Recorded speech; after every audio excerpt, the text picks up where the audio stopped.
The dust devil spun across the empty corral as Clara Garrison watched the last of her cattle being driven away by the bank's men, her calloused hands gripping the porch railing so hard her knuckles turned white against the sun-weathered wood. It was 1882 in Knights Ferry, California, and the unforgiving drought had turned her husband's dream into her nightmare. 2 years had passed since Samuel fell from his horse and broke his neck during a routine fence check, leaving her alone with 200 acres of parched land, a ramshackle house, and debts that multiplied like rabbits. The banker had given her until the end of summer to make a payment or lose everything, and now it was late June with nothing but dried grass and broken fences stretching toward the Sierra Nevada foothills. Clara was 26 years old, though the worry lines forming around her green eyes made her feel decades older. She had married Samuel when she was 19, full of hope and dreams about building something lasting in California's Golden Valleys. They had worked side by side for 5 years, building the ranch from nothing, and she had learned every aspect of ranching from branding to bookkeeping. When he died, the neighbors had expected her to sell immediately and move back east to her family in Ohio. But she had buried her husband on the hill overlooking the Stanislaus River and made a vow at his grave that she would keep their dream alive. Now, standing on the sagging porch as the afternoon heat shimmered off the bare ground, she wondered if that vow had been foolish pride rather than genuine determination. The sound of hoofbeats made her look up from her dark thoughts. A lone rider approached from the direction of town, sitting easy in the saddle despite the obvious weariness in his posture. His horse was a dusty bay gelding that looked as tired as its rider, and both man and animal moved with the careful economy of those who had traveled far on limited resources. Clara felt her spine straighten automatically, the defensive posture she had learned to adopt whenever strangers appeared. A woman alone attracted all kinds of attention, most of it unwelcome. The rider reined in at the edge of her property, removing his hat in a gesture of respect. He was young, maybe 28 or 30, with dark hair that needed cutting and several days' worth of stubble shadowing his jaw. His clothes were dusty and worn but clean, and his eyes were an unusual shade of blue-gray that seemed to take in everything without judgment. There was something about the way he sat his horse that spoke of long experience, a natural grace that came from years in the saddle rather than any conscious effort. "Madam," he said, his voice rough from trail dust. "Name's Quinn Monroe. I saw your fences need mending as I rode up. I'm looking for work if you've got any available." Clara almost laughed, but there was no humor in it. "I just watched the bank take my last cattle. I cannot pay wages to anyone, not even day labor rates." Quinn Monroe studied her for a long moment, then glanced around the property with an assessing gaze. She saw him take in the sagging barn, the broken corral fence, the overgrown vegetable garden that she had not had time to properly tend, and the general air of desperate struggle that hung over everything like the dust itself. When his eyes returned to her face, she saw no pity there, only a calm consideration that somehow felt less insulting than the sympathy she usually received. "I'll work for shelter," he said simply. "Barn looks like it has a decent loft, and I've slept in worse places. 3 meals a day if you can spare them, though I'm not particular. I'm good with horses, can mend fences, fix most things that need fixing, and I know cattle if you manage to get any back on this land." Clara felt suspicion rise immediately. "Why would you work for nothing? What's wrong with you that you cannot find paying work?" Something that might have been amusement flickered across his weathered face. "Nothing wrong with me except empty pockets and a need to stay in one place for a while. I've been drifting since I left Texas 6 months ago, and I'm tired of the trail. Knight's Ferry looks like the kind of town where a man might put down roots if he works hard enough. Consider it an investment in my own future. You get help when you need it most, and I get a place to call home while I figure out my next move. Texas is a long way from California, Clara said, still wary. What brought you west? Same thing that brings most men west. Fresh start. My family's ranch went under after my father died 3 years back. Drought took the cattle, then the bank took the land. My mother and sisters moved to San Antonio to live with my aunt, and I decided to see what opportunities California might offer. He paused, then added quietly, I know what it looks like when someone's fighting to hold onto something that matters. I recognize the look, because I wore it myself not long ago. The honesty in his voice touched something in Clara's chest, a chord of recognition that resonated with her own struggles. She knew she should send him away, knew that having a strange man living on her property would set tongues wagging in town, but desperation made people do things they might otherwise avoid. The fences genuinely needed mending. The barn roof had several leaks that would become serious problems when the autumn rains came, and she had been trying to do everything herself for months while watching the ranch deteriorate around her like a sandcastle at high tide. I can give you 3 meals, she said slowly, and the barn loft. But I want to make things clear from the start. This is my property, and I make the decisions about what work gets done and how. If you have a problem taking direction from a woman, you should ride on now. Quinn Monroe's expression remained neutral. I've got no problem with that, Mrs. Garrison. In Texas, my mother ran our ranch for 2 years after my father's first stroke left him unable to work. She taught me that common sense and determination matter more than what's between your legs. If you know what needs doing, I'm happy to take direction. Clara felt some of her tension ease slightly. The water pump works, and there's a trough by the barn. See to your horse first, then come up to the house. I'll fix you something to eat, and we can discuss what needs to be done most urgently. She watched as Quinn rode toward the barn, then turned and went into the house. The interior was dim and relatively cool after the blazing sunlight, and she stood for a moment letting her eyes adjust while her mind raced through the implications of what she had just done. Having a hired hand would help immensely with the physical labor, but it also meant another mouth to feed when her resources were already stretched thin. The kitchen garden would need to produce more, and she would have to be creative with the supplies she had left. Her house was simple but sturdy, built by Samuel's own hands from lumber hauled from the foothills. The main room served as kitchen and living space, with a stone fireplace dominating one wall and her kitchen table sitting near the front window where she could catch the morning light.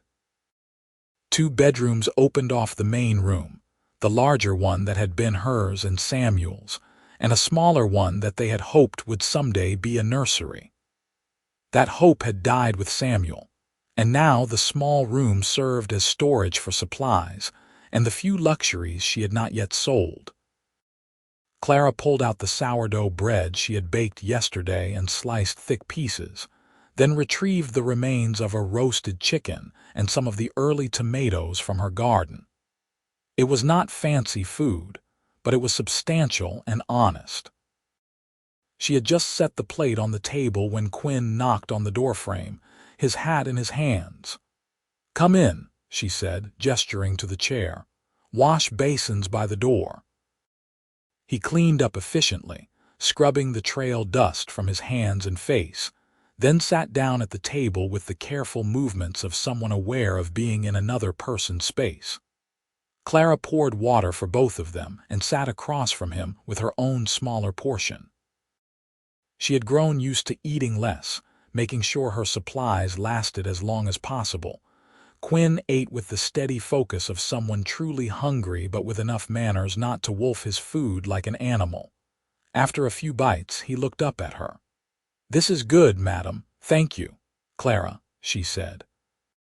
"If you are going to be working here, we might as well use first names. Formality seems silly when we will be seeing each other every day." "Quinn, then," he replied, and she noticed that his voice had a pleasant quality now that he was not competing with the outdoor wind and distance. "Tell me about your situation. How much land do you have, and what are you up against besides the obvious drought?" Clara found herself explaining the entire situation, something she had not done with anyone since Samuel died. Perhaps it was easier because Quinn was a stranger with no preconceptions about what she should do. Or perhaps it was simply relief at having someone willing to listen without immediately offering unwanted advice. She told him about the 200 acres, most of it grazing land that had turned to dust during the 3-year drought. She explained about the banknotes Samuel had taken out to buy their original breeding stock, and how his death had coincided with the worst of the dry years. The cattle had started dying from lack of forage, and she had been forced to sell most of them at rock-bottom prices just to pay the interest on the loan. The cattle the bank had taken today were the last dozen, seized to apply against the principal she owed. "How much time do you have before the bank forecloses completely?" Quinn asked, his eyes serious. "2 months. I owe $800 by the end of August, or they take the land and everything on it." Clara heard the bitterness in her own voice. "I've been trying to figure out how to raise that kind of money, but everything I think of requires capital I do not have. Cannot buy cattle without money. Cannot plant crops without money for seed and equipment. Cannot do anything except watch it all slip away piece by piece." Quinn was quiet for a moment, chewing thoughtfully. Then he said, "The Stanislaus River's not dried up. I crossed it coming into town. Water's low but still flowing. The river's nearly a mile from here. Too far to effectively irrigate anything, and I do not have the equipment or money to build a proper system. But your well's still producing." "Yes, there's underground water. The well Samuel dug goes deep enough that it has not failed yet." "That's something," Quinn said. "And I noticed you've got some natural shelter in those hills to the north. Rock outcroppings that would give shade and some protection. If we could get our hands on some cattle, we could manage a small herd through the summer with careful rotation and supplemental feed." Clara shook her head. "I told you, I have no money to buy cattle, and even if I did, we would be right back where we started when the feed runs out and the bank comes calling. Not cattle to keep, cattle to fatten and sell." Quinn leaned forward slightly, and she could see the idea forming in his mind as he spoke. "It's June now. Ranchers in the valley are dealing with the same drought conditions. Some of them are probably desperate to reduce their herds before the worst of summer hits. We could buy cattle cheap, the ones too thin to bring good prices at market right now. Bring them here, graze them on what forage you have while supplementing with hay, put weight back on them through July and August, then drive them to Stockton before your bank note comes due. Stockton's got the river traffic and the rail connections. We could get decent prices there, especially for cattle in good condition when everyone else's are half-starved. That would require buying the cattle in the first place and buying hay for supplemental feed. I just told you I have no capital." But despite herself, Clara felt a small spark of something that might have been hope stirring in her chest. "How much cash do you have?" "Any at all." Clara hesitated, then said, $73. That's what's left from selling my mother's wedding ring and Samuel's good saddle." Quinn thought for a moment. "I've got $42 in my saddlebags, every cent I have to my name. That gives us $115 to work with. It is not much, but it might be enough to buy a dozen head of the scrawniest cattle we can find and enough hay to supplement for 2 months. If we are careful and work hard, We could turn that into enough money to pay your bank note and have something left over to start rebuilding. And if we fail? Clara asked quietly. If the cattle die or the market collapses or any one of 100 things goes wrong, then I lose the $73 I have left along with the ranch, and you lose everything you own. Then we fail, Quinn said simply. But we fail knowing we tried something instead of just sitting here waiting for the end. I learned from watching my father's ranch go under that sometimes the safe choice is actually the most dangerous one. Doing nothing guarantees you lose. Taking a calculated risk at least gives you a chance to win. Clara looked at this stranger who had ridden onto her property less than an hour ago and was now proposing to risk his entire savings on her failing ranch. It was either the most foolish thing she had ever heard or the most generous, and she could not quite decide which. But as she looked into his steady blue-gray eyes, she saw neither recklessness nor naive optimism. She saw determination tempered by experience, the look of someone who had already lost everything once and survived it. "Why would you do this?" she asked. "Risk everything for someone you just met." Quinn was quiet for a long moment, and when he spoke, his voice was thoughtful. "When my family lost our ranch, several neighbors offered help. Too little and too late to save us, but they tried. Thing is, we were too proud to accept it until it was already over. My father kept saying he would handle it himself, that taking charity would shame us. He died still believing that, and my mother and sisters lost their home anyway. I swore then that if I ever had the chance to help someone in the same situation, I would do it, and I would not let pride get in the way of doing what made sense." He paused, then added, "Besides, this is not charity. This is a business partnership. You've got land and water and knowledge of this area. I've got cattle experience and enough rope to hang ourselves with if we are not careful. Together, we might actually pull this off. And if we do, we both come out ahead. You keep your ranch, and I get a stake to start building something of my own." Clara felt something shift in her chest, a wall she had built around herself starting to crack.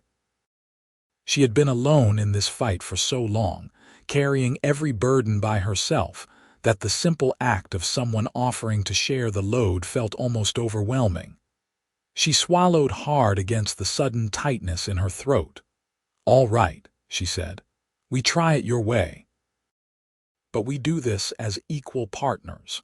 Your money and mine go into a shared fund, and we make decisions together.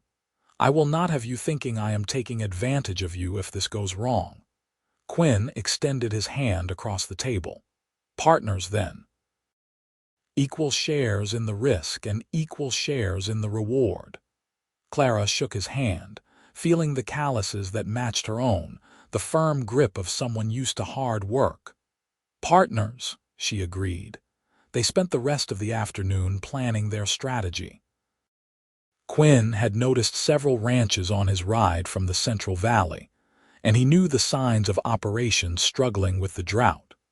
They would start making inquiries tomorrow, looking for ranchers desperate enough to sell thin cattle at bargain prices. Meanwhile, Clara would visit the feed supplier in Knight's Ferry and negotiate for hay at the best price she could manage. They would need to move quickly because every day spent planning was a day closer to the August deadline. As the sun began its descent toward the coastal range, painting the sky in shades of orange and gold, Quinn excused himself to settle into the barn loft. Clara watched him walk across the dusty yard, his stride confident despite the weariness he must feel after traveling. She found herself wondering about him, about what had really driven him from Texas to California, about what kind of man risked everything for a stranger. Then she shook her head and turned back to her evening chores. Wondering about Quinn Monroe's motives would not get the chickens fed or the garden watered. That night, lying in her bed with the window open to catch any hint of a cooling breeze, Clara stared at the ceiling and thought about the strange turn her day had taken. This morning she had been completely alone, watching the last of her resources disappear. Tonight she had a partner, a plan, and something she had not felt in months. Hope was a dangerous thing, she knew, because hoping meant you could be disappointed. But as she finally drifted towards sleep, she found herself thinking that maybe, just maybe, things were about to change. The next morning began before dawn, as ranch mornings always did. Clara was kneading dough for biscuits when Quinn knocked on the door, already washed and ready for the day despite the early hour. She gestured him in and continued her work, while he poured himself coffee from the pot she kept perpetually warm on the stove. "I was thinking," he said, leaning against the counter, "we should split up today to cover more ground. I'll ride north toward the bigger ranches in the foothills. The drought's worse up there where the grass is naturally thinner. You head into town, talk to the feed supplier and see what you can negotiate. Also talk to the butcher and the hotel restaurant. They might know which ranchers are most desperate to sell." Clara nodded, sliding the biscuits into the oven. "Makes sense. But Quinn, I need to be honest with you about something. There's going to be talk in town when people find out you are staying here. A widow with a hired man living on the property, it is not considered proper." "Does that bother you?" She turned to face him, wiping flour from her hands. "I stopped caring what people thought was proper when I decided not to sell out and move back east like a good little widow should. But I want you to know what you are walking into. Some people will assume things. Some will say things." Quinn's expression remained calm. "People always talk. In my experience, the ones who talk the most usually have the least interesting lives of their own. As long as we know the truth, their opinions do not matter much. The truth being that this is a business arrangement." "Exactly." Clara found herself studying his face, looking for any sign of dishonesty or hidden agenda, but his gaze remained steady and open. "All right then, we have an understanding." They ate breakfast quickly, the comfortable silence of people focused on the work ahead rather than the awkwardness of strangers forced into proximity. After they cleaned up, Clara hitched her horse to the small wagon she used for town trips while Quinn saddled his bay gelding. The animal looked much better after a night's rest and a good feeding, and it stood patiently while Quinn checked the girth and adjusted the stirrups. "Meet back here by evening," Clara suggested. "We can compare notes and decide on our next move." "Sounds good. Be careful in town. If the banker gets wind that you are trying something, he might move up his timeline." Richard Pemberton would not dare. He has to follow the legal process, and the note is not due until August 31st. He is a greedy man, but he is not completely without scruples. Clara paused, then added, "At least, I hope he is not." Quinn swung into the saddle with an easy grace that spoke of a lifetime on horseback. "Hope for the best, plan for the worst. That's what my mother always said." Clara watched him ride north toward the foothills, then climbed onto her wagon seat and headed toward Knight's Ferry. The town was about 3 miles from her ranch, a collection of wooden buildings clustered around the crossing of the Stanislaus River. It had started as a ferry crossing during the gold rush days and had evolved into a small but stable community serving the ranches and farms in the surrounding area. The covered bridge that now spanned the river had made the ferry obsolete, but the name persisted. The town was just coming to life as Clara drove down the main street. She could smell fresh bread from the bakery and hear the ring of hammer on anvil from the blacksmith shop. Several people called greetings to her, and she waved back, trying to project confidence she did not entirely feel. She stopped first at Hendrick's Feed and Supply, tying her horse to the rail outside. Martin Hendricks was a balding man in his 50s who had run the feed store for 20 years. He looked up from his ledger as Clara entered, his expression neutral. "Morning, Mrs. Garrison. I heard the bank took your cattle yesterday. Sorry to see it come to that." "Thank you, Martin. Actually, I am here to talk about buying hay, quite a bit of it." His eyebrows rose. "Hay? What are you going to feed if your cattle are gone?" "New cattle. I am planning to buy some thin stock, fatten them up, and resell at profit before my note comes due." Martin's expression shifted to concern. "Clara, I do not want to speak out of turn, but that sounds like a risky proposition. Market's unpredictable right now, and fattening cattle takes time and resources. I am aware of the risks, but sitting still and doing nothing guarantees I lose the ranch. At least this way I have a chance." She met his eyes steadily. "I need your best price on hay, Martin. I cannot pay top dollar, but I am good for the money eventually. You know I am." He studied her for a long moment, then sighed. "Your husband was a good man, and you have never defaulted on a bill. I can give you hay at cost, no markup. But Clara, I cannot extend credit beyond 30 days. Times are too hard for me to carry long-term debt." "I understand. What's your best price for enough hay to feed a dozen head for 2 months? Supplemental feeding, not full rations." Martin pulled out a stub of pencil and did some quick calculations. "Call it $40, delivered to your place. That's about as low as I can go and still cover my costs. $40 out of their 115 left 75 for buying cattle. It would have to be enough." "Done. Can you deliver tomorrow? I'll have my son bring it out in the afternoon." Clara paid him half down from the money she had brought, then spent the next hour visiting the butcher and the hotel. Both conversations yielded useful information. The butcher mentioned that Jacob Thornton, who ran a spread about 10 miles north, had been complaining about his hay supply running low. The hotel restaurant manager, a practical woman named Sarah Chen, mentioned that she had seen several ranchers from the foothill country selling off horses and equipment, always a bad sign. By the time Clara headed back to the ranch, she had a list of 5 potential ranches where they might find desperate sellers, and she had managed to keep the feed costs low enough to leave them working capital. The sun was climbing toward noon, and the temperature was rising into the 80s. She could see heat shimmer rising from the brown hills, and she said a silent prayer that they were doing the right thing.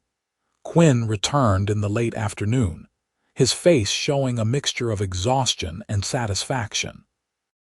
Clara had cold water and cornbread waiting, and they sat on the porch where any hint of breeze might reach them.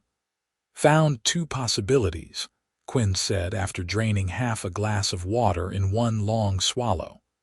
"Thomas Hartley has a place about 8 miles north. He's got 20 head he wants to sell, but they are in rough shape. Too thin to bring good money at current market rates. He's asking $8 a head, but I think he will take 6 if we show up with cash. The other is a widow named Patricia Foster. Her husband died last fall, and she is trying to manage alone like you were. She's got cattle she needs to sell because she cannot handle the work. Her stock is in slightly better shape, but she is asking $9 a head. I found out Thornton might be desperate to sell, and there are a few others worth checking. I got the hay for $40, delivered tomorrow." Clara did the math in her head. "If we can get Hartley down to $6 a head, we could buy 12 head for $72 and still have a tiny cushion for emergencies." Quinn nodded. 12 head is not a huge investment, but it is manageable with just the 2 of us. More than that, and we would be spreading ourselves too thin. Quality of care matters more than quantity for what we are trying to do. When do we approach Hartley? I told him I would bring my partner around tomorrow after the hay delivery. He is expecting us." Quinn paused, then added, I did not specify that my partner was a woman. Hope that does not cause problems. Clara smiled grimly. If Thomas Hartley has a problem doing business with a woman, he can watch us ride away with our $72, his pride or our survival. I know which one matters more. They spent the evening working on the corral fence, replacing broken rails and reinforcing weak posts. Quinn worked with the efficient precision of long experience, and Clara found herself matching his rhythm naturally. They did not talk much, saving their energy for the physical labor, but the silence felt companionable rather than awkward. As the sun set and the temperature finally began to drop, they called it a day and headed to their separate quarters. The next morning brought the hay delivery right on schedule. Martin's son, a sturdy young man named Peter, helped them stack the bales in the barn where they would stay dry. Quinn inspected each bale carefully, nodding approval at the quality. "Hendricks treats you fair," he commented. "This is good hay, not the scraps some suppliers try to pass off." With the hay secured, they saddled up and headed north toward the Hartley Ranch. The ride took them through increasingly brown and desolate country, where the drought's effects were even more visible than on Clara's land. Dead grass crunched under the horses' hooves, and several dried creek beds showed where water had once flowed. Clara found herself feeling slightly more optimistic about their own prospects. At least her well still produced, and the river was within reach even if not conveniently close. Thomas Hartley's ranch was a study in neglect, with buildings that needed paint and fences in even worse shape than Clara's had been. Hartley himself was a grizzled man in his 60s, with the look of someone who had been beaten down by circumstances beyond his control. He came out of the house as they rode up, his eyes narrowing when he saw Clara. "Monroe, you did not mention your partner was female." "Did not seem relevant," Quinn said easily, dismounting. "Mrs. Garrison knows cattle as well as any man I have met. She ran her ranch with her husband for years before his death, and she's been managing alone since. Her money spends the same as mine." Clara dismounted as well, meeting Hartley's gaze directly. "Mr. Hartley, Quinn told me you have cattle to sell." "We have cash and we are ready to deal today if the terms are right. If you would rather wait for a different buyer, that's your choice." Hartley studied her for a long moment, then seemed to make a decision. "No offense intended, Mrs. Garrison. These are strange times, and I guess desperation makes for strange partnerships. Come see the stock. I'll tell you straight, they are not in prime condition, but they are healthy enough, just thin from lack of good forage." The 20 head Hartley showed them were indeed thin, their ribs showing and their coats dull from poor nutrition. But Quinn walked among them with a practiced eye, checking hooves and teeth, looking for signs of disease or injury. After about 20 minutes, he came back to where Clara stood with Hartley. 12 of these could be brought back with good care and feeding. The others are too far gone or too old to be worth the investment. I'll give you $6 a head for the 12 best ones, cash money right now." "I said $8, Hartley protested, but his heart was not in it. "You said $8 because you were hoping for 7. The market's bad and you know it. These cattle would bring maybe $4 a head at auction right now, and that's if you paid to transport them and they did not lose more weight in the process. We're offering $6 cash, saving you the transport and auction fees. That's a fair deal and you know it." Quinn's voice was firm but not unkind. Hartley looked at the cattle, then back at Quinn and Clara. Finally he nodded. $6, 72 for the lot, but you pick them out and drive them off my land yourselves. I do not have the energy to help." They shook hands on the deal, and Clara counted out the money while Quinn cut out the 12 best animals from the herd. They were all young stock, 2- and 3-year-olds that still had growing potential. With proper care, They could put on significant weight before the August sale date. By early afternoon, they were driving their new herd back toward Clara's ranch, the cattle moving slowly in the heat. It took most of the day to get the cattle settled in the repaired corral with access to water and a first feeding of the precious hay.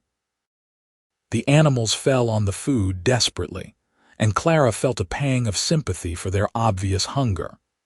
She knew exactly how desperation felt, the gnawing awareness that resources were running out and time was short. That evening, exhausted but satisfied, Clara and Quinn sat on the porch and watched their investment settle in for the night. The cattle had calmed down after eating and drinking, and the sound of them moving peacefully in the corral was oddly soothing. "We did it," Clara said quietly. "We actually started this crazy plan." "We started it," Quinn agreed. "Now comes the hard part, keeping them healthy and putting weight on them fast enough to make the deadline. Tell me honestly, do you think we can do this?"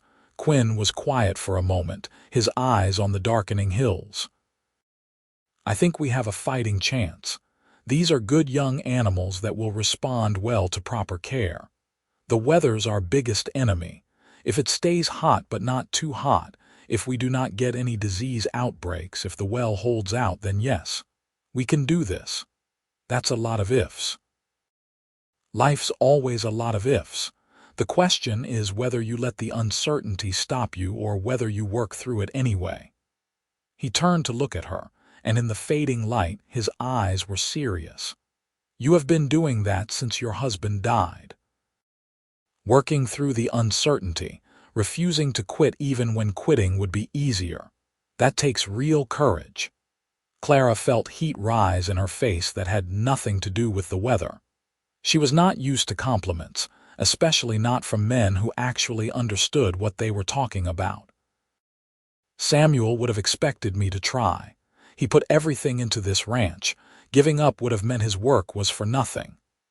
"Maybe," Quinn said gently. "Or maybe you are fighting for this because it is what you want, not just what he wanted. There's no shame in having your own dreams, Clara." She looked at him sharply, surprised by his perception. Most people assumed she was simply being a dutiful widow, honoring her dead husband's memory. Few understood that somewhere along the way, the ranch had become her dream as much as Samuel's, that she had her own vision for what it could be. The fact that Quinn saw that after knowing her for less than 2 days was both unsettling and strangely comforting. "Get some rest," she said, standing up and brushing dust from her skirt. "Tomorrow, we start the real work of bringing these cattle back to health." The next several weeks fell into a demanding routine. They rose before dawn to feed the cattle and check them over for any signs of illness or injury. Quinn had a remarkable eye for spotting problems early, catching a minor hoof issue on one steer before it could become a serious lameness, noticing when another animal showed signs of digestive upset and needed a day on reduced rations. Clara handled the water supply, making multiple trips daily to ensure the trough stayed full, and managed the hay rationing to make their supply last while still providing enough nutrition for weight gain.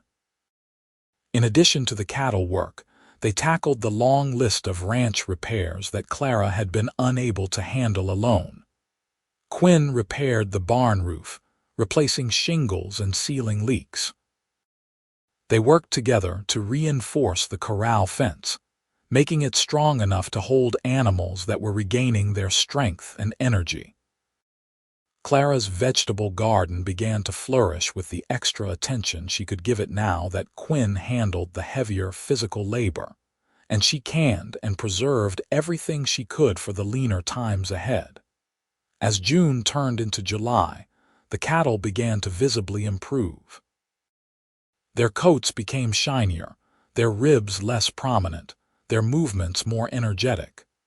The investment was paying off in exactly the way Quinn had predicted, and Clara felt her hope growing stronger with each passing day.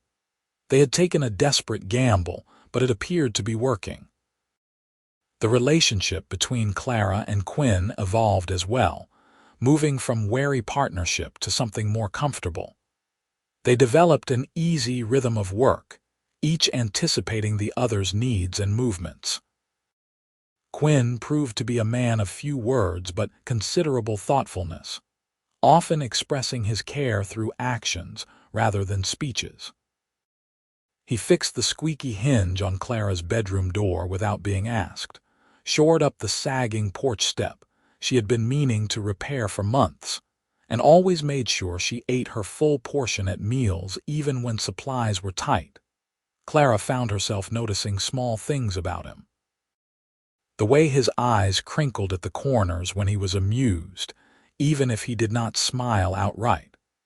The careful gentleness with which he handled the cattle, speaking to them in a low voice that seemed to calm even the most nervous animals.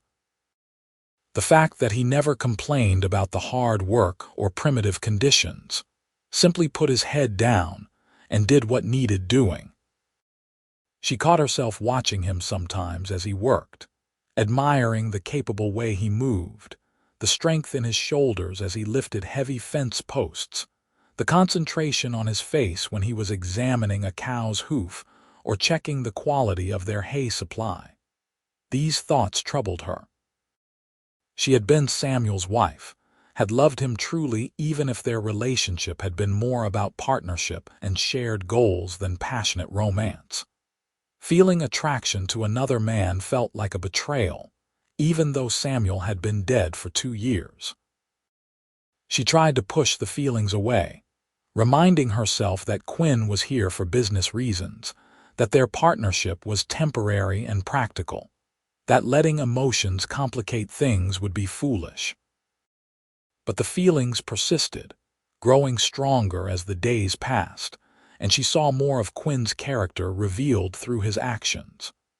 The way he defended her to the men in town who made snide comments about their living arrangement.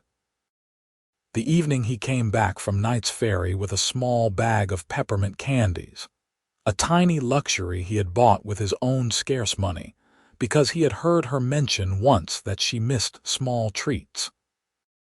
The rainy afternoon in early July when he taught her a card game his mother had loved, and they sat at her kitchen table laughing over the complicated rules while the storm drummed on the roof. The storm was both blessing and concern. The rain was desperately needed, greening up some of the pasture and filling the water sources, but too much rain too fast could cause problems. They spent an anxious day watching the sky and checking on the cattle, making sure none got stuck in sudden mud or panicked in the thunder. By evening, the storm had passed, leaving the air washed clean and smelling of wet earth. They were walking back from the barn after the final check of the night, both wet despite their oilcloth coats, when Clara slipped on the muddy path. Quinn caught her automatically, his hands firm on her arms, steadying her until she regained her balance. For a moment they stood frozen, close enough that she could feel the warmth of his body through their wet clothes, could see the drops of rain caught in his dark hair and on his eyelashes. "Thank you," she managed, her voice coming out softer than intended. Quinn's hands lingered on her arms for just a second longer than necessary before he released her. "Careful, the mud's slicker than it looks." They walked the rest of the way to the house in silence, but Clara was intensely aware of his presence beside her, of the strange tension that had suddenly appeared between them.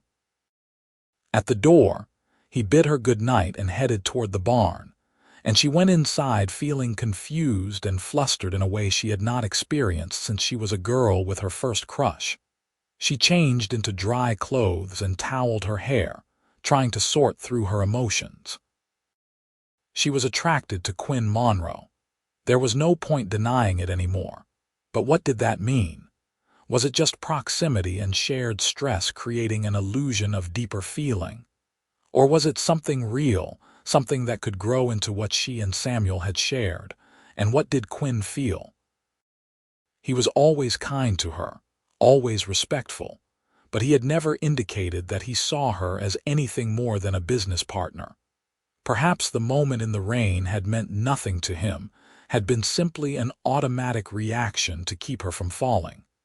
The thought stung more than she wanted to admit. Clara lay awake long into the night, listening to the drip of water from the eaves and wrestling with questions that had no easy answers. Finally, exhausted, she fell into a restless sleep filled with confused dreams. The next morning brought a return to normal routine, though Clara felt self-conscious in a way she had not before. If Quinn noticed anything different, he gave no sign, simply went about his work with his usual quiet competence. They checked the cattle and found them all healthy, showed no ill effects from the storm. The pasture already looked greener, the rain having been exactly what the land needed. "I think we should move them out to graze," Quinn said as they watched the cattle. "Let them get some of this new grass while keeping up the hay supplementation. It will save our hay supply and give them more varied nutrition." Clara nodded. "The north section has the most growth. We could rotate them through there for a few days, then move them to the east section when that greens up more." They spent the morning setting up a temporary fence line to control the grazing area, then moved the cattle out. The animals were visibly pleased to be on grass again, even thin grass, and spread out to graze with obvious contentment. Clara stood watching them and felt a surge of satisfaction. They looked like healthy cattle now, not the half-starved creatures they had bought 5 weeks ago. "We are going to make it," she said, not realizing she had spoken aloud until Quinn responded. "Yes," he agreed quietly. "We are." She turned to look at him, found him watching her rather than the cattle. There was something in his expression, a softness she had not seen before, and her breath caught in her throat. For a long moment they simply looked at each other, the air between them charged with unspoken words. Quinn cleared his throat and looked away. "I should check the fence line in the south section. Make sure the rain did not wash out any posts." "All right." Clara's voice sounded strange to her own ears. "I'll work on the garden. The weeds will be coming up thick after that rain." They separated, each heading to their respective tasks, but Clara's mind was not on weeding. She worked mechanically, pulling unwanted plants while her thoughts churned. Something had shifted between them, some barrier had thinned, and she knew that sooner or later they would have to address what was growing between them. The question was whether that conversation would bring them closer together or drive them apart. That evening, as they sat down to dinner, Quinn seemed unusually quiet. Clara had made a stew from vegetables and some salt pork, and they ate in a silence that felt heavy rather than comfortable. Finally, Clara could not stand it anymore. "Quinn, if I did something to offend you, please tell me." "You have barely said 10 words all evening." He looked up, surprise crossing his face. "You did not offend me, Clara. I have just been thinking."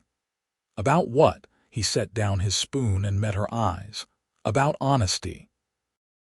About whether it is better to say something that might complicate things or to keep quiet and let the complication grow on its own." Clara's heart began to beat faster. "I have always preferred honesty, even when it is difficult." Quinn took a breath. "All right then. Honest truth. When I rode onto your property 6 weeks ago, I was looking for work and a place to rest. That is what I told you, and it was true. But somewhere along the way, this stopped being just about the ranch or the cattle or the business arrangement. Somewhere along the way, I started caring about more than whether we make enough money to save your land." He paused, and Clara found she could not breathe, could not move, could only wait for him to continue. "I started caring about you," Quinn said quietly. "About whether you are happy or worried, about seeing you smile, about making your life easier in whatever way I can. I know that is not what you signed on for when you agreed to this partnership. I know you are still grieving your husband and probably not looking for anything more than business help, but you asked for honesty, and that is the honest truth." Clara sat frozen, her mind racing. He cared about her. He had just said he cared about her. The relief and joy that flooded through her was so intense it was almost painful. She realized her hands were shaking. "I think," she said carefully, "that I have been having similar thoughts. And I have been trying very hard not to have them, because I thought you saw me only as a business partner, and I did not want to make things awkward between us." Quinn's expression shifted, hope dawning in his eyes. "You have been thinking about me." "Constantly," Clara admitted, feeling her face heat. "I have been trying not to, telling myself it is just the stress and proximity, but I do not think that is true. I think I have been falling for you, Quinn Monroe, and I have been terrified to admit it because it felt like I was betraying Samuel's memory." "Were you happy with Samuel?" Quinn asked gently. Clara considered the question honestly. "I was content. We had a good partnership and we cared for each other. But it was not. It was not passionate. It was comfortable and stable and built on shared goals. I loved him, but I was never in love with him, if that makes sense." "It makes perfect sense. My parents had that kind of marriage. Affection and respect, but not grand passion. There is nothing wrong with that." Quinn reached across the table, offering his hand. "But Clara, I need you to know that what I feel for you is not just affection or partnership. When I look at you, I see the strongest, most determined woman I have ever met. I see someone who refused to give up even when the whole world told her she should. I see courage and intelligence, and a kind of beauty that has nothing to do with pretty features and everything to do with character. And yes, I also notice that your eyes are the color of summer grass, and your smile makes my heart beat faster. I am falling in love with you, and I wanted you to know that before we go any further with this." Clara took his offered hand, feeling the now familiar calluses, the strength in his fingers as they closed around hers. "I am falling in love with you too. It scares me because I have not felt this way before, not even with Samuel. But I do not want to run from it anymore." Quinn stood and came around the table, gently pulling her to her feet. He raised his hand to cup her face, his thumb brushing across her cheekbone with infinite gentleness. "May I kiss you?" "Yes," Clara breathed, and then his lips were on hers. The kiss was soft at first, questioning, giving her time to pull away if she wanted to. But Clara did not want to pull away. She pressed closer, her hands coming up to rest on his chest, feeling his heart beating as fast as her own. The kiss deepened, and Clara felt as though she was falling and flying at the same time, every nerve in her body suddenly alive in a way she had never experienced. When they finally broke apart, both breathing hard, Quinn rested his forehead against hers. "I have wanted to do that for weeks," he confessed. "I wish you had done it sooner," Clara replied, then laughed at her own boldness. She felt giddy, dizzy with relief and happiness, and the simple joy of being held by someone who genuinely wanted her. They stood in the kitchen, arms around each other for a long time. Finally, reluctantly, Quinn stepped back. "I should go. Not because I want to, but because if I stay, I am going to want things that should wait until we have made this more official." Clara knew he was right, but that did not make it easier to let him go. "Quinn, what does this mean for us? For the partnership?" "It means the partnership just became something more. It means that when we save this ranch, it will not be just your ranch anymore. It will be ours. If you will have me, that is. If you will consider marrying me once we get through this crisis and have time to breathe." "Is that a proposal?" Clara asked, her heart soaring. "It is a statement of intent," Quinn said with a slight smile. "The actual proposal will come with a ring and proper romance once I can afford both. But yes, Clara Garrison, I intend to marry you if you will have me. I intend to spend the rest of my life helping you build this ranch into everything you have dreamed it could be. I intend to wake up next to you every morning and go to sleep next to you every night, and I intend to love you with everything I have for as long as I live." Tears spilled down Clara's cheeks, but they were happy tears. "That is the most beautiful thing anyone has ever said to me." "It is just the truth." Quinn kissed her forehead gently. "Now I really do need to go before I forget I am supposed to be a gentleman. Sleep well, Clara. We will figure out the details tomorrow." After he left, Clara sat at her kitchen table in a daze of happiness. So much had changed in 6 weeks. She had gone from being completely alone and facing certain ruin to having a partner, a plan, and now a promise of love and future together. It felt like a miracle, like the universe had finally decided to balance out some of the bad luck with something genuinely good. She went to bed that night and slept more soundly than she had in years. Her last conscious thought before drifting off being a silent prayer of gratitude for the dusty cowboy who had ridden onto her property and changed everything. July continued hot and dry, but the one storm had been enough to green up the pasture significantly. The cattle thrived on the combination of grazing and supplemental hay, putting on weight at a rate that exceeded even Quinn's optimistic projections. By mid-month, they looked like completely different animals from the half-starved creatures they had purchased. Their coats gleamed, their movements were energetic, and several were beginning to show the bulk that would bring top prices. Clara and Quinn's relationship deepened as the days passed. They were careful to maintain propriety, with Quinn still sleeping in the barn loft, but they stole moments of affection whenever they could. A kiss in the barn while checking the hay supply, holding hands as they walked the fence line at sunset.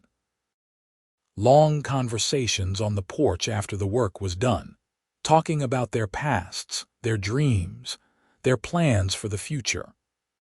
Clara learned about Quinn's childhood in Texas, about the mother who taught him that strength came in many forms, about the sisters he missed and hoped to bring west once he was established.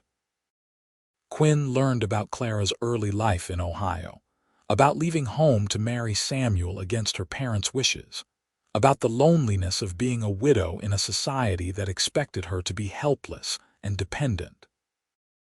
"I got a letter from my mother last week," Quinn told her one evening in late July as they watched the sunset paint the hills gold and purple.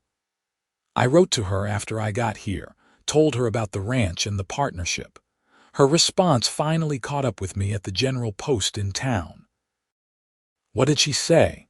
"She is worried, as mothers do. But she also said she was proud of me for taking a chance on something that mattered. And she said she hopes to meet my partner someday soon, that anyone who can earn my respect and commitment must be quite remarkable." He smiled. "I may have mentioned you were not just a business partner anymore."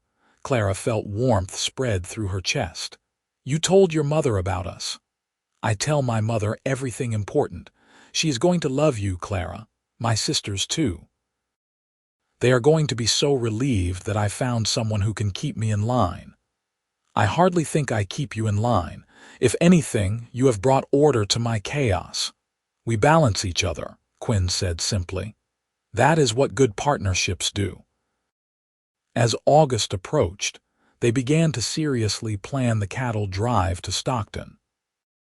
It was a 3-day journey with a herd moving at cattle pace, which meant they would need to leave by August 20th to reach the market, sell the cattle, and get back to Knight's Ferry in time to pay the bank by the 31st. They would both go, driving the herd together, since neither could manage 12 head alone across that distance. "We should ask Martin Hendricks if his son Peter would be willing to watch your property while we are gone," Quinn suggested. "Just to make sure nothing happens while we are away." Clara agreed, and when she approached Martin about it, he immediately offered Peter's services free of charge. "That boy could use the responsibility," Martin said. And we owe you after all the years you and Samuel patronized our store. Peter will keep an eye on things." With that arranged, they finalized their plans. They would leave at dawn on August 20th, move the cattle slowly to preserve their condition, and aim to reach Stockton by the evening of the 22nd. The 23rd would be devoted to selling the herd at the best price they could negotiate, and they would ride back immediately, reaching Knight's Ferry on the 25th or 26th at the latest. That left several days of cushion before the bank deadline. The night before they were scheduled to leave, Clara found herself restless with nervous energy. Everything was packed and ready. The cattle were in prime condition, and Peter Hendricks had already arrived to take up his temporary residence in the barn loft. There was nothing left to do but wait for morning, and Clara had never been good at waiting. She was sitting on the porch, watching the stars emerge in the darkening sky, when Quinn joined her. He carried 2 cups of coffee and handed her one before settling onto the bench beside her. "Cannot sleep?" he asked. "Too much thinking? What if the market has collapsed? What if we cannot get the price we need? What if something happens on the drive and we lose cattle? What if the bank decides to foreclose early somehow?" "What if everything goes right?" Quinn countered gently. "What if we sell the cattle for exactly what we need, pay off the bank, and start our life together without this debt hanging over us? What if this time tomorrow we are halfway to Stockton with a healthy herd and clear skies ahead?" Clara leaned against his shoulder, taking comfort from his solid presence. "When did you become an optimist?" "When I met a woman stubborn enough to make me believe in impossible things." He kissed the top of her head. "We are going to be fine, Clara. One way or another we will handle whatever comes. Together." "Together," Clara echoed and felt some of her anxiety ease. He was right. Whatever happened, they would face it together, and that made all the difference. They left before dawn on August 20th, the cattle moving peacefully in the cool morning air. The drive to Stockton took them through varied country, from the dry hills around Knight's Ferry down into the more fertile valley, where irrigation from the rivers supported richer farmland. The cattle moved well, and Quinn's experience showed in how he positioned them, how he anticipated problems before they developed, how he kept the animals calm and moving at a steady pace. They made camp the first night beside a creek, the cattle grazing peacefully while Quinn built a small fire for cooking. Clara made a simple meal of beans and bacon, and they ate while watching the stars emerge overhead. The night air was finally cooling after the day's heat, and Clara wrapped herself in a blanket as the temperature dropped. "Tell me about your dreams for the ranch," Quinn said as they sat by the dying fire. "Not just surviving and paying off the bank, but what you really want it to become."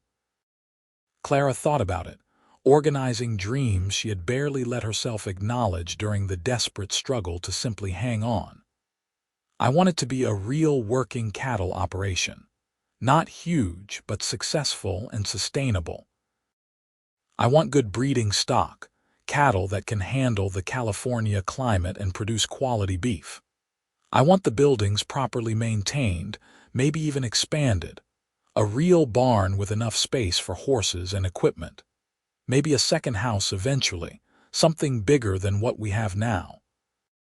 "What about family?" Quinn asked quietly. "Children," Clara's breath caught. She and Samuel had tried for years without success, and she had assumed the problem was with her, that she would never be a mother. "I would love children," she said carefully, "but I do not know if I can have them. Samuel and I tried, and it never happened." Quinn reached for her hand. "Maybe it was not meant to happen with Samuel. Maybe it will with me. Or maybe it will not, and that will be all right too. There are other ways to build a family if that is what we want. But Clara, I want you to know that my love for you is not dependent on whether we have children. I want to marry you and share my life with you regardless." The tears came then, relief and love and gratitude all mixed together. Quinn held her while she cried, and eventually she fell asleep against his chest, finally feeling safe enough to let go of some of the fear and stress she had been carrying for so long. The next 2 days passed without incident. The cattle continued to move well. The weather held clear and warm without being oppressively hot, and they reached Stockton on the evening of the 22nd exactly as planned.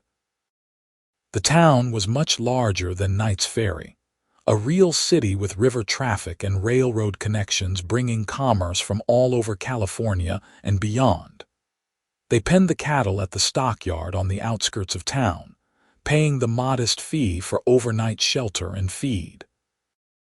The stockyard manager, a weathered man named Collins, looked over their herd with an approving eye. "Nice stock," he commented. "You are putting them up for sale tomorrow." "That's the plan," Quinn confirmed. "What are cattle like these bringing currently?" Collins scratched his jaw thoughtfully. "Market's been variable. Droughts hurt supply, but it has also hurt demand because people have less money.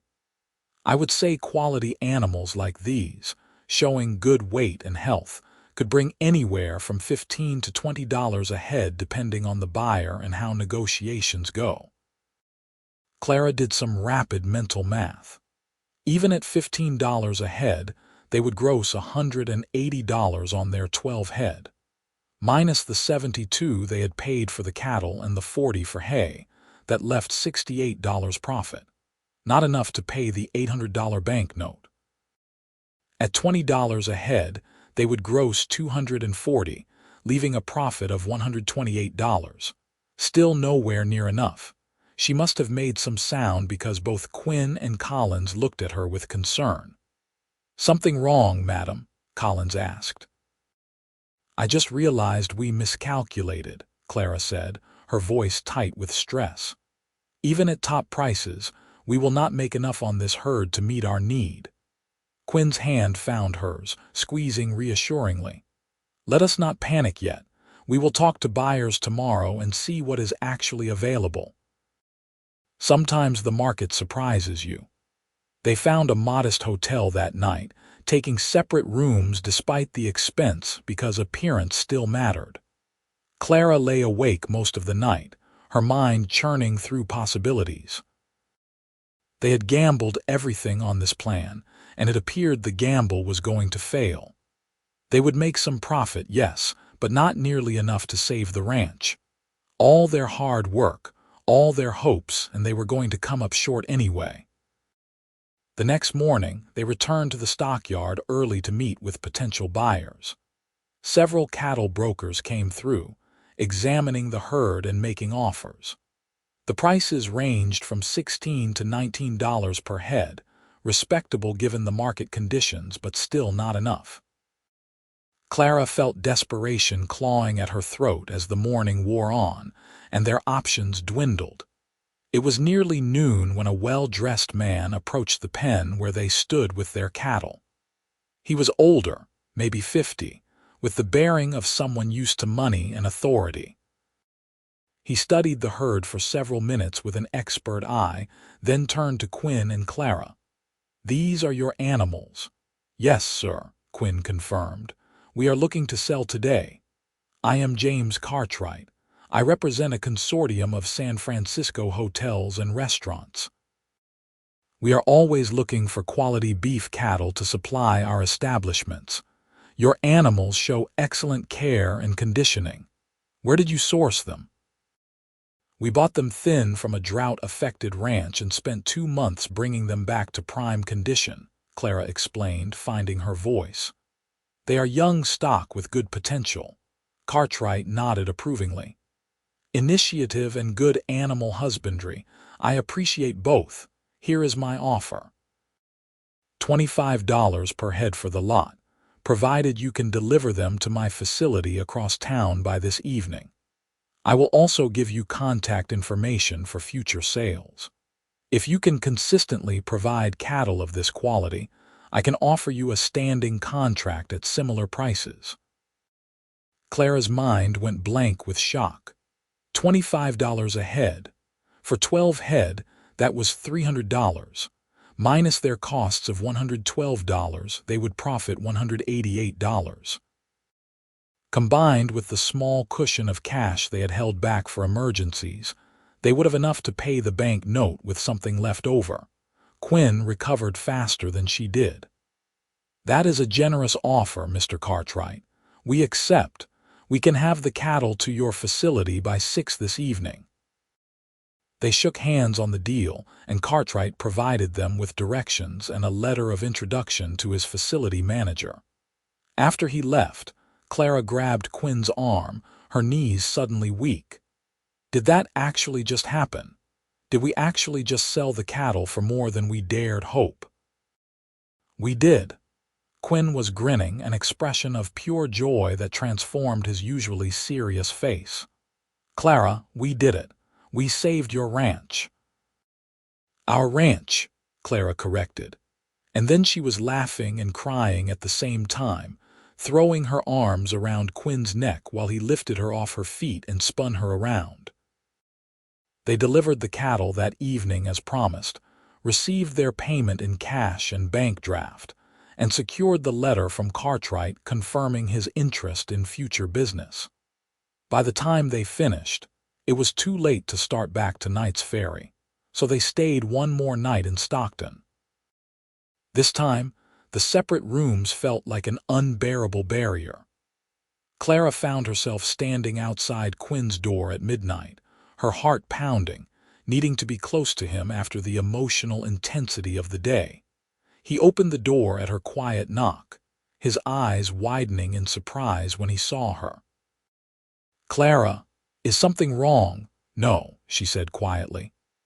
"Everything is right for the first time in years, but I cannot sleep, and I do not want to be alone tonight. May I come in?"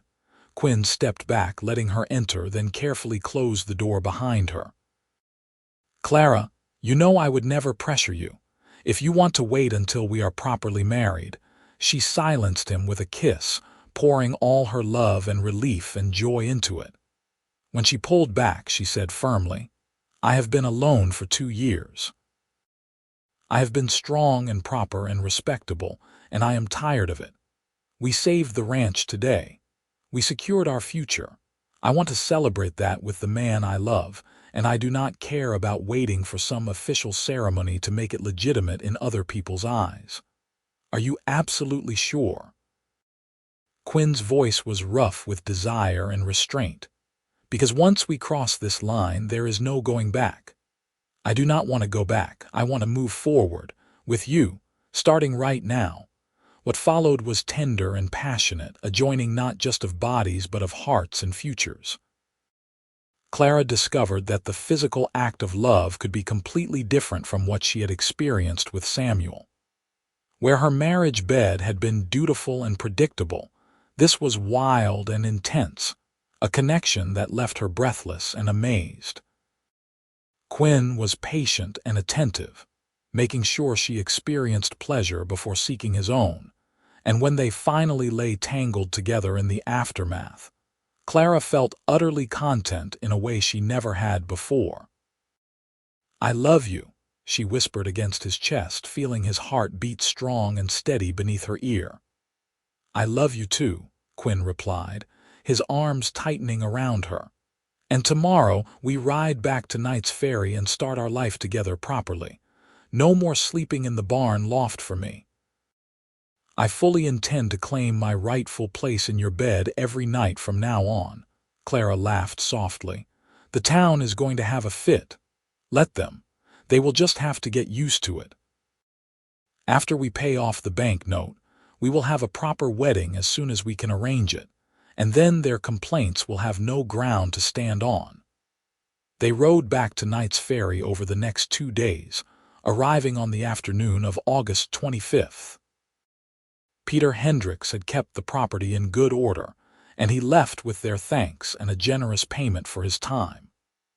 Clara and Quinn spent that evening going over their finances, making absolutely sure they had enough to pay the bank note with a small cushion remaining. The next morning, they walked into the Knight's Ferry First Bank together, Clara carrying the money in a leather pouch. Richard Pemberton, the bank president, looked up from his desk with obvious surprise when they entered his office. "Mrs. Garrison, I must say I did not expect to see you until the 31st, and I certainly did not expect you to have payment. The note is not due for 5 more days, but if you are here to negotiate an extension, I am here to pay the note in full," Clara interrupted, setting the pouch on his desk. $800 as agreed, with 5 days to spare. Pemberton's eyes widened as he opened the pouch and began counting the cash and bank drafts. His expression shifted from surprise to confusion to clear disappointment as he verified the amount. "This is indeed the full payment. Mrs. Garrison, how did you manage to raise this sum?" "Good business sense, hard work, and a bit of calculated risk-taking," Clara said, unable to keep the satisfaction from her voice. "I believe you have papers for me to sign indicating the note has been paid in full." Pemberton processed the paperwork with obvious reluctance, finally handing Clara the marked paid note and a receipt for the payment. "The land is now yours free and clear. Congratulations, Mrs. Garrison." "Actually, it is going to be Mrs. Monroe very shortly," Clara said, taking Quinn's hand. "We are getting married as soon as the arrangements can be made." If Pemberton had opinions about that, he kept them to himself, simply nodding and wishing them well with a tone that suggested he wished anything but. Clara and Quinn left the bank walking on air, the paid note in Clara's pocket, feeling like it weighed nothing despite being the most important piece of paper she had ever owned. Over the next week, they made arrangements for a simple wedding at the small church in Knight's Ferry. The minister, a kind man named Reverend Peterson, agreed to perform the ceremony with minimal fuss. Clara had no family close enough to attend on short notice, and Quinn's mother and sisters could not make the journey from Texas, but they did not care. Martin Hendricks and his wife agreed to stand as witnesses, and that was enough. The wedding took place on a warm September morning, with Clara wearing a simple blue dress that had been her best outfit for years and Quinn in the cleanest clothes he owned. They spoke their vows with complete sincerity, promising to love and support each other through whatever challenges life might bring. When Reverend Peterson pronounced them husband and wife, Quinn kissed his bride with such obvious devotion that even the few other people in the church smiled. The months that followed were the happiest of Clara's life. She and Quinn fell into an easy rhythm of shared work and shared joy, running the ranch as true partners in every sense. They used the small amount of remaining profit from the cattle sale to buy 2 good horses and some essential equipment, beginning the slow process of rebuilding and expansion. In October, they received a letter from James Cartwright in San Francisco. He had another order for quality beef cattle if they could supply them in the spring. The standing contract he had mentioned was formally offered, with terms that would provide steady income if they could maintain the quality he required. It was exactly the opportunity they needed to build a sustainable business. Winter brought challenges, as winters always did, but they faced them together. Clara discovered she was pregnant in late November, the confirmation of something she had secretly hoped for since their wedding night. Quinn's joy at the news was boundless, and he became even more protective and attentive than he had been before. "Are you sure you should be hauling water?" he would ask, trying to take the bucket from her hands. "I am pregnant, not an invalid," Clara would respond, laughing at his concern but secretly touched by it. "Women have been doing physical work while pregnant for all of human history. I promise I will be careful, but I cannot just sit around for 9 months." They compromised, with Quinn taking on the heavier tasks while Clara continued to manage the household, the garden, and the lighter ranch work. As her belly grew, she found herself constantly amazed by the life growing inside her, by the reality of a dream she had long since given up on. Spring came early to California that year, bringing welcome rain that turned the hills green and filled the water sources. The drought appeared to be breaking, and Clara took it as a good omen for the future. They bought another small herd of cattle in March, using a combination of their saved money and credit based on the Cartwright contract, and began the process of fattening them for the spring delivery. Clara went into labor on a warm April evening, and their son was born just after midnight, with Quinn holding her hand through every contraction. The baby boy came into the world squalling his protest at the indignity of birth, and when the midwife placed him in Clara's arms, she felt a completeness she had never imagined possible. "What should we name him?" Quinn asked, his voice thick with emotion as he gently touched his son's tiny hand. "What was your father's name?" "William. William James Monroe." "Then William for his grandfather and Samuel for mine," Clara decided. William Samuel Monroe. Their son thrived, growing strong and healthy under his parents' devoted care. Clara managed to balance motherhood with ranching, often carrying William in a sling while she worked, and Quinn proved to be a natural father, patient and gentle with his son while maintaining the strength and determination needed to run their growing operation. The cattle sale in June exceeded their expectations, with Cartwright not only paying the agreed price, but also increasing his standing order for future deliveries. The money allowed them to make significant improvements to the ranch, including a new barn, additional fencing, and the purchase of breeding stock that would form the foundation of their own herd, rather than relying on buying and fattening others' cattle. By the time William turned 1, the ranch was well established and profitable. Clara and Quinn had paid off all their debts, built up a substantial savings, and earned a reputation for quality cattle and honest dealing. The ranch that had been failing when Quinn first rode up was now one of the most successful small operations in the region. More importantly, they had built a life full of love and partnership. Clara would sometimes stand on the porch in the evening, watching Quinn play with William in the yard, and marvel at how completely her life had transformed. The desperate widow facing ruin had become a successful rancher, a wife deeply in love, and a mother to a beautiful son. It was more than she had ever dared to hope for during those dark days 2 years earlier. In the fall of their 3rd year together, Clara discovered she was pregnant again. This time the news was less surprising but no less joyful. Their daughter was born in the spring, a tiny red-faced girl they named Rose Margaret, after both their mothers. William, now 2 years old, was fascinated by his baby sister, wanting to help with everything from diaper changes to feeding times. The years continued to pass in a blur of hard work, growing children, and deepening love. Clara and Quinn expanded their operation carefully, never taking on more debt than they could safely manage, always planning for the future while living fully in the present. They added a 3rd child, another son they named Thomas, when Rose was 3 and William was 5. Quinn proved to be as devoted to ranching as Clara was, and together they built something that neither could have achieved alone.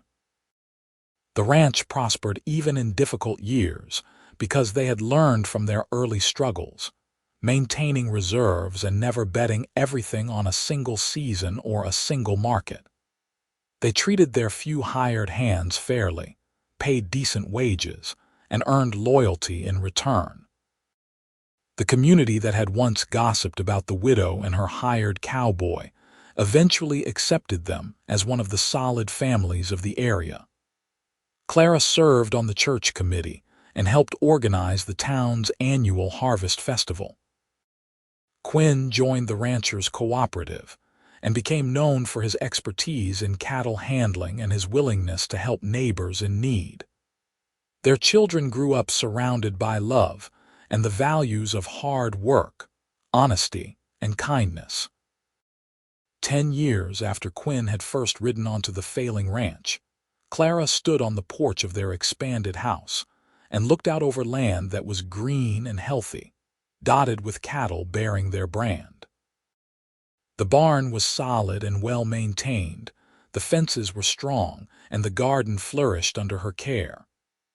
In the yard, Quinn was teaching William, now 12, how to properly rope a fence post while Rose and Thomas played nearby with the new puppy they had gotten last week.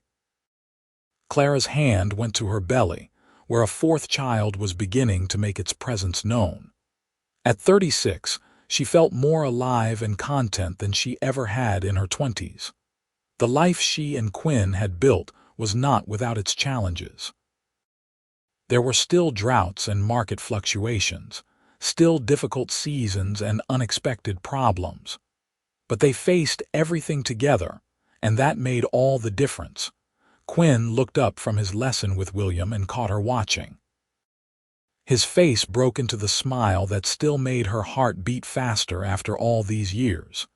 He said something to the children, then walked over to the porch and pulled her into his arms. "What are you thinking about?" he asked, kissing her forehead. "How lucky I am. How one dusty cowboy showing up at exactly the right moment changed everything." "I was the lucky one," Quinn countered. "I was drifting, looking for something I could not even name. Then I found you and suddenly everything made sense. Purpose, home, love, family. Everything I needed was right here." Clara reached up to kiss him, still marveling that she got to do this every day, that this remarkable man was hers and she was his. "I love you, Quinn Monroe." "I love you too, Clara Monroe, today and every day for the rest of our lives." They stood together on the porch as the sun began to set, painting the California hills in gold and purple, watching their children play in the yard of their thriving ranch. Behind them was a decade of hard work and shared struggle. Ahead was a future full of possibility and promise. And in this moment, they had everything that truly mattered. Each other, their family, and the home they had built together from dust and determination. And a love that had grown from a simple offer of work for shelter into something that would last forever. The ranch that had been failing was now flourishing. The widow who had been alone was now surrounded by love, and the cowboy who had been drifting had finally found his home. It was, Clara thought as Quinn's arm tightened around her waist, the perfect happy ending to a story that had begun with desperation and ended with joy. Not because their life was perfect or without challenges, but because they faced everything together, partners in every sense of the word, bound by love and commitment, and the unshakable knowledge that they were exactly where they were meant to be. As the stars began to emerge in the darkening sky, and the children's laughter rang out across the peaceful ranch, Clara sent up a silent prayer of gratitude for the day a dusty stranger had ridden up to her failing ranch and offered to work for shelter. That single moment had changed everything, had set in motion a series of events that transformed both their lives.